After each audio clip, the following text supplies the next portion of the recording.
তাকবীর যেহেতু ব্যাপকভাবে বর্ণিত হয়েছে, কিন্তু সাহাবায়ে কেরাম হতে কিছু বিশেষ শব্দ বর্ণিত হয়েছে যেগুলো সাহাবায়ে কেরাম পড়তেন। এবং অবশ্যই আমরা যদিও যে কোনো শব্দ ব্যবহার করে আল্লাহ তাআলার বড়ত্ব প্রকাশ করতে পারবো, কিন্তু সাহাবায়ে কেরাম হতে যদি কোনো শব্দ প্রমাণ হয় তাহলে সেটা গ্রহণ করা ভালো।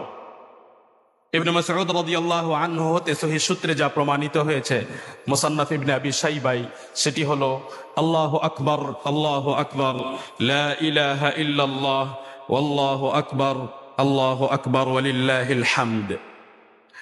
বাইহাকী রাহিমাহুল্লাহ ইবনে আব্বাস রাদিয়াল্লাহু আনহুমা হতে বর্ণনা করেন যে তিনি এইভাবেই তাকবীর পড়তেন, কিন্তু তাকবীরের শব্দগুলো 3 বার করে বলতেন।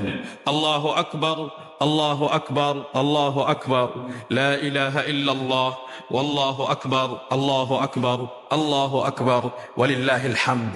মাহামিলি রাহিমাহুল্লাহ তার কিতাব সালাতুল ঈদাইনে ইবনে আব্বাস রাদিয়াল্লাহু আনহুমা হতে আরো একটি শব্দ বর্ণনা করেছেন, আল্লাহু আকবার ওয়া আজাল, আল্লাহু আকবার আলা মা হাদানা।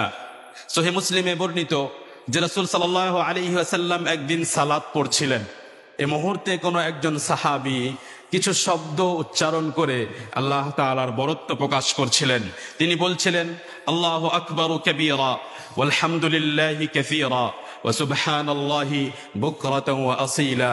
রাসূল সাল্লাল্লাহু আলাইহি ওয়াসাল্লাম জিজ্ঞেস করলেন, মানিল কাইল কালিমাতা কাযা ওয়া কাযা, এই শব্দগুলো কে এভাবে বলছিল?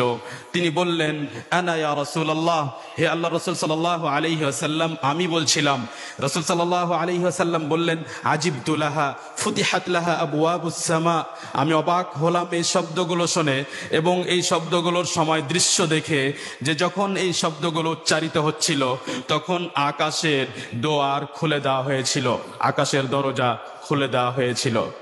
ইবনে উমর রাদিয়াল্লাহু আনহুমা বলেন, فما تركتهن منذ سمعت رسول الله صلى الله عليه وسلم يقول ذلك, যে আমি যেদিন থেকে রাসূল সাল্লাল্লাহু আলাইহি ওয়াসাল্লামকে কথা বলতে শুনেছি সেদিন থেকে এই শব্দগুলো, এই বাক্যগুলো আর কোনোদিন ছাড়িনি। এবং এটি মুসলিমের পরিচয়, মুমিনের পরিচয়।